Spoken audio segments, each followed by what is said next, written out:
Boom, boom, boom, and we are live. What is up, guys? How is it going? You got Dash here coming to you live from Rupert, Idaho with another daily dose with Daisha. And in today's episode, I actually want to talk about peace. I want to talk about calmness. I want to talk about serenity. And what does serenity mean? And how can we actually use the serenity prayer to get us through difficult times? As you guys start jumping on, please drop something in the comment section below. I like to keep this very interactive. As you guys are jumping on and dropping those comments, I'll of course give you guys a shout out for spending a little bit of time with me here today. Now, if you're coming on Facebook, you may see me looking down a little bit because I am live here on Instagram as well. And if you're on Instagram, you're going to see me looking up most of the time, just because I want to make sure that my professional broadcast goes live on YouTube. So again, guys, please make sure you drop something in the comments as you guys are jumping on so I can give you guys a shout out. Now, the reason that I wanted to talk about this today is because I feel like there are so many people going through some type of issues right now, right? We're all going through issues inside of our life. And a lot of the times it's hard for us to figure out how can we get through those issues, right? When we're consumed by all of those negative emotions, how do we get through that, right? How do we get into that place of serenity? And what does serenity even mean? So let's give a couple shout outs here. We got Rhea Hypnither. I hope that I'm saying that right. Coming in on Instagram. Happy Ghost Face. What is up, brother? Hope you are doing awesome. Thanks for jumping on here. Michael, what is going on? Thanks for jumping on here. Coming in live from Pennsylvania. Awesome. Awesome. Let me know if you're coming in live or replay in the comments section below. Angeline says, hello, Daisha. Hashtag live from New York. Awesome. Awesome. Thanks for jumping on here with me. Megan, what is it up? Hey, pretty lady. Hey, pretty lady. Back at you. Thank you so much for jumping on here. Michael says, love your hair color. Looks cute. Thank you. Thank you. And Jenny says, hello. How are you doing? I'm doing all right. Right. I'm doing good. Taking each day, just day by day. We all got our issues going on in the world. So, of course, I'm dealing with mine and just getting through it one day at a time. So, again, the reason that I wanted to talk about this is because a lot of people don't even really know what the word serenity means. I honestly really didn't feel like I fully knew what it meant. I feel like I kind of knew what it meant, but I didn't 100% know what it meant until I looked it up online today. So, with that being said, I just want to play a quick intro here so that we can go ahead and get right into it.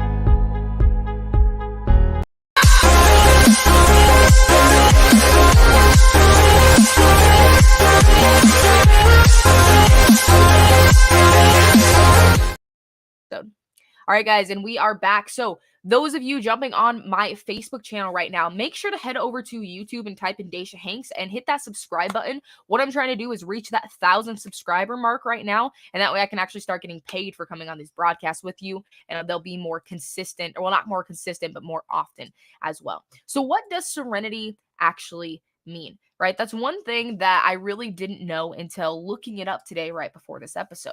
So serenity is basically the state of being calm, peaceful, and untroubled. Again, it's the state of being calm, peaceful, and untroubled. Now, when you read out the serenity prayer here, I'm actually going to pull it up so that way we can I don't want to mess this up.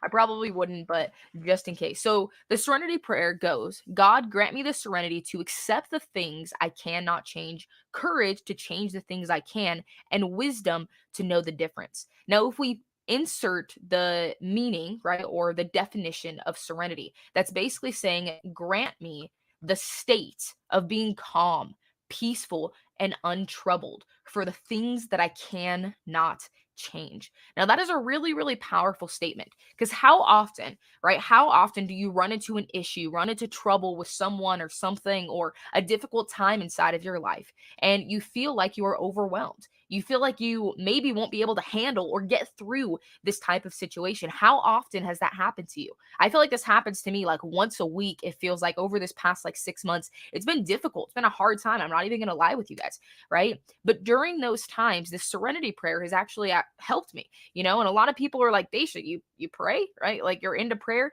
I'm into statements that really help us with getting into a different state of mind, right? It's not that I believe in the Bible and I believe in Christ and I believe in all of these different things when it comes to religion. I am not defined by a certain religion, right? But I do believe that certain statements can help you with getting into that state of mind that'll allow you to accept the things that are going on around you, right? Which is a really, really powerful thing. So it's the state of being calm, peaceful, and untroubled, right? For things that you cannot control.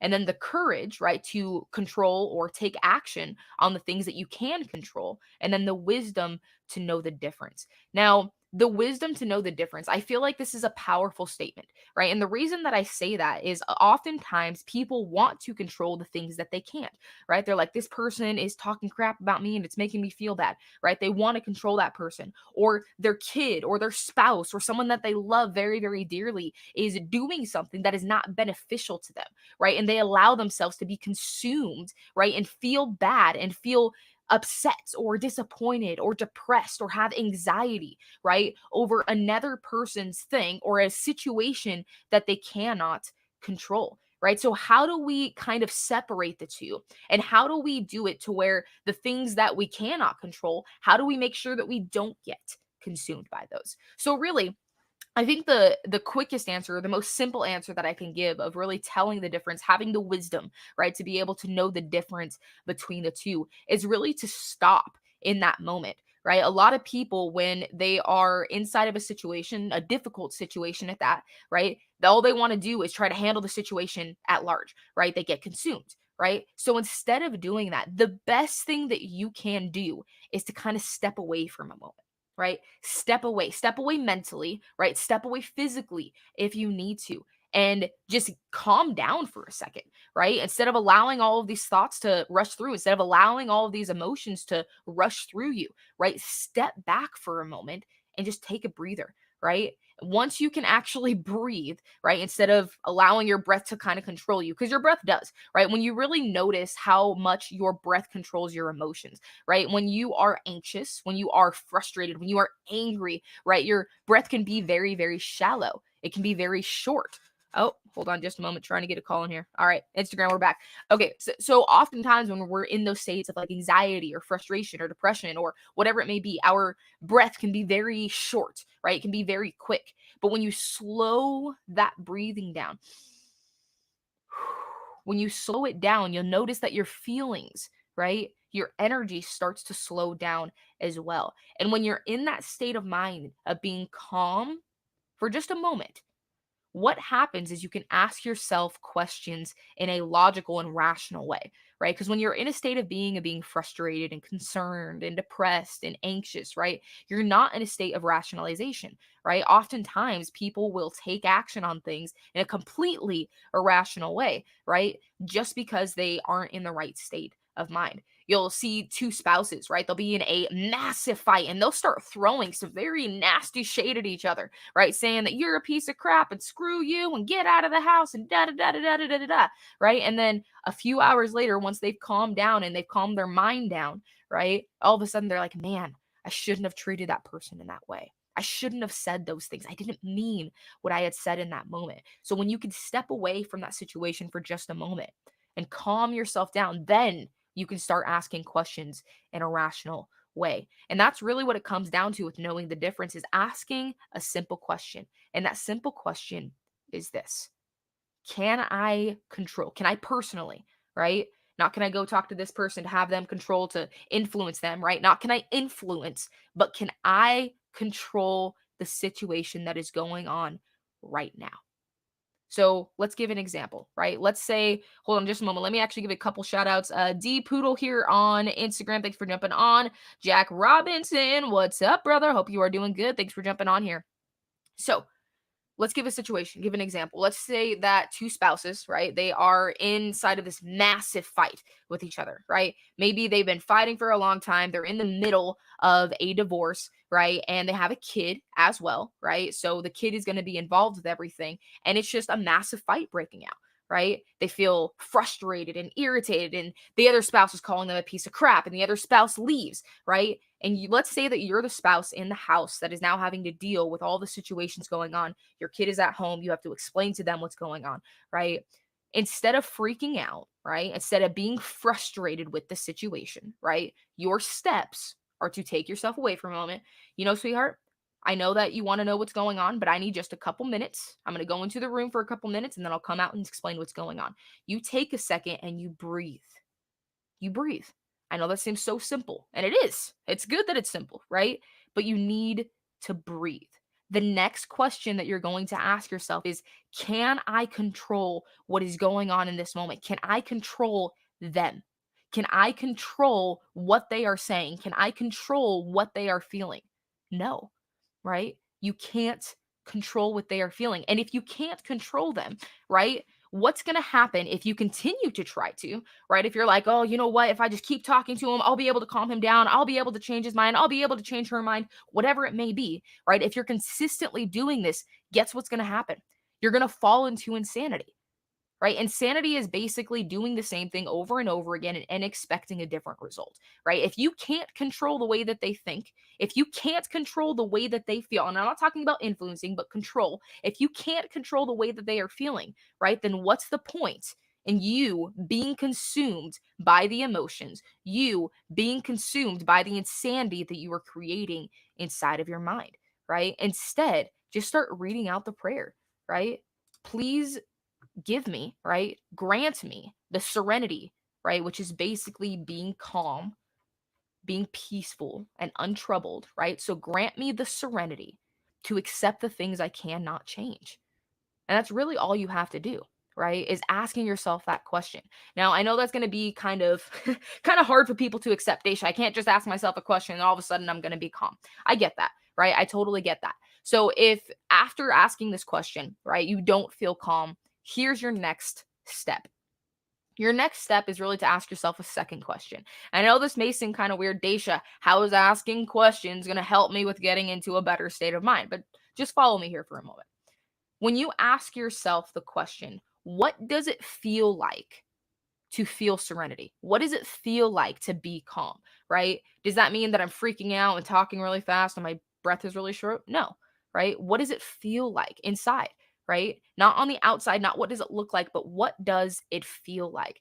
Well, for me, like serenity feels very relaxed, right? I feel like I can breathe. I feel like I'm not congested by the world around me. And that's basically why I put this background up behind me. You know, I feel like this is the place where I feel the most calm is inside of nature, right? So it feels as though I am outside in nature. I feel calm inside. I get chills sometimes when I'm talking. I have a smile with on my face, and my facial expressions are very soft, right? So what does it feel like? And the last question is, what could I do right now to get that same type of feeling? Or what thought process can I have right now to get that same type of feeling? Oftentimes for me, the quickest way to kind of get into that state of serenity, right? That state of calm and peaceful and being untroubled. The fastest way for me is, for one, smile. As soon as you smile, right? It's a scientific thing, right? When you smile, automatically someone else is going to smile, but it also releases those endorphins within your brain, right? It naturally does it. Whether it's a fake smile or not, it naturally releases those endorphins within your brain. Those are the happy chemicals that rush throughout your body. And then all of a sudden, you're going to start feeling happy and excited, maybe for no reason at all. That's the first thing. The second thing that I do is I start thinking of 3 to 5 things that I'm grateful for. Now that may seem simple as well, but that's what I try to do on every single one of these episodes, is keep it as simple as possible, right? The more complicated that you make it, the less likely that you're actually going to take action on things, right? So the second thing is just think of 2 to 5 things that I'm grateful for, right? I'm grateful for my wife and everything that she does for me. And I'm grateful for the beautiful scenery that I get to be able to see every single time that I wake up. And I'm grateful for my family because they're always there for me. No matter what troubles I'm facing, they're always there for me. And instantly, literally start getting goosebumps. I literally start feeling like I'm in nature again, like things are okay and things are calm. Things are going to be fine. I automatically feel calm, peaceful, and untroubled. And that's really what we're trying to get to, right? That's serenity. So grant me the serenity to accept the things that I can not change. When you can be calm and peaceful and untroubled for what you cannot change, right? You're going to be in a state of peace. You're going to be in a state of serenity. And the next thing, right, within the prayer is the courage to change the things that I can control, right? Grant me the courage to change the things that I can. Now, this is a difficult thing for a lot of people. I feel like, Tiffany, gratitude lists are so wonderful. They are, right? Sometimes we forget about it as well. That's one thing that I've really been trying to get in the habit of, is if I'm frustrated instantly, I just want to make sure that I'm thinking of things that I am grateful for. So the courage to change the things that I can. Now, I feel like this is kind of hard for a lot of people, right? Yes, they understand that they need to be in a state of being calm when things are going that they cannot control. But what about the things that we can control, right? Oftentimes people get frustrated because they don't have that fancy car, they don't have the fancy house, right? They don't have the family they want, they don't have the spouse that they want. But oftentimes they aren't taking action in the direction that they need to obtain what it is that they want, right? And it's a natural thing, right? When you're consistently programming your subconscious that the way that you become successful is to go to a 9 to 5 job 24/7, work for a boss that doesn't care about you, and then you'll be able to be successful, right? It makes sense that you would think that's what you need to be doing and that we would continue to fall back into these patterns. But when you really think about it, right, is you owning this $2 million house, right, going to be obtained by you working 40, 50 hours a week, right, at a fast food restaurant? No, it's not going to, right? People say that they want to meet the woman or the man of their dreams so that they can get married and have a wonderful family. But yet they're sitting at home. They're not on any type of dating apps. They're not going out to meet new people, right? They're just sitting in front of their TV and just wishful thinking of this perfect person that they want to have, right? Other people say that they want to own a business. They want to make a difference within the world. And yet they're still sitting in front of that TV or in front of their computer and not taking action on what it is that they want, right? And I understand. I'm not saying that you're a bad person if you've fallen into this, because I fall into this as well. Guys, I've fallen into this so many times, right? I'm not saying that you are a bad person if you've fallen into this. But what I am saying, right, is that it is going to be a scary process. And we need to be able to have that courage to be able to take action, even when it is scary, right? Danny says, good afternoon. What is up, Danny? Thanks for jumping on here. So the second part of that is really to start recognizing, right? And that's really how we obtain that wisdom of knowing the difference, is just being more aware. Everything, right, comes down to awareness, right? So if you're wanting to make some type of change within your life, you need to ask yourself, what things can I change, right? What things can I change right now? What action steps can I take right now? Is it going to be a scary process? Hell yes, right? It's going to be an extremely scary process. I'm not going to say that it's going to be easy. I'm not even going to pretend that it's going to be easy, right? Stepping into that unknown is probably one of the most scary things that anybody can experience, right? Stepping into the unknown. You have to step outside of your comfort zone, right? If you've never went rock climbing for the first time, it's going to be scary as hell as you're climbing up the rocks, right? Or the fake rocks, whatever it is that you're doing, right? If you've never sang in front of someone before, right? What is that going to do? It's going to create that scariness within you, right? And all that is it's just chemicals getting released in your body saying, hey, you're going to be stepping into a non-comfort zone. We might need to release those chemicals so you get into this fight or flight mode, right? So that you're going to be safe, right? That's what your body is going to naturally do for you. But the real question you got to ask yourself is, if I don't take this action, is anything going to change? No. If I take this action, is it going to hurt me physically, right? Physically. That's really the key word. Is this going to hurt me physically if I do take action on this? No, right? And if that's the case, that basically means that this is just a wall. This is just a barrier of fear that you're going to have to push through if you're wanting to obtain the actual life that you want. So we'll just read through that prayer one more time, guys. Just do a really quick run through before we hop off here. So the serenity prayer is, right, God grant me the serenity to accept the things I cannot change. And serenity is basically just being calm, peaceful, and untroubled by the things that we cannot change, right? So God grant me the state of being calm, peaceful, and untroubled for the things that I cannot change, and the courage to change the things that I can, to step out of that comfort zone for the things that I need to change so I can actually take action on those things and not be scared and allow that fear to hold me down. And then the wisdom, the awareness is really what it is, right? The awareness to know which is which, right? Which things can I control? Which things can I not, right? And which things am I going to be taking action today to be able to get to that next step? So that's basically it for today's episode, guys. I just really wanted to run through that very quickly. This is something that you can use for every single aspect of your life, right? If you're going through any type of trouble at all right now, right? Read off this prayer, really think about it, right? Really think about what it means and apply it to your life, right? This is one of the prayers that I feel like has stuck with me for a long time, but I didn't really feel like I truly understood it until these last like few days of kind of looking and diving deeper into it. So Hope you guys enjoyed this episode. If you did, please do me a favor. Head over to my YouTube channel. Type in Daisha Hanks. I should be the first person that pops up. Click that subscribe button. I am trying to reach that 1,000 subscriber mark. That way I can be on these more often for you guys and really just continue to provide that free value to each and every one of you. I appreciate you guys again. Have a wonderful rest of your day, and I will see you guys in the next episode. Bye.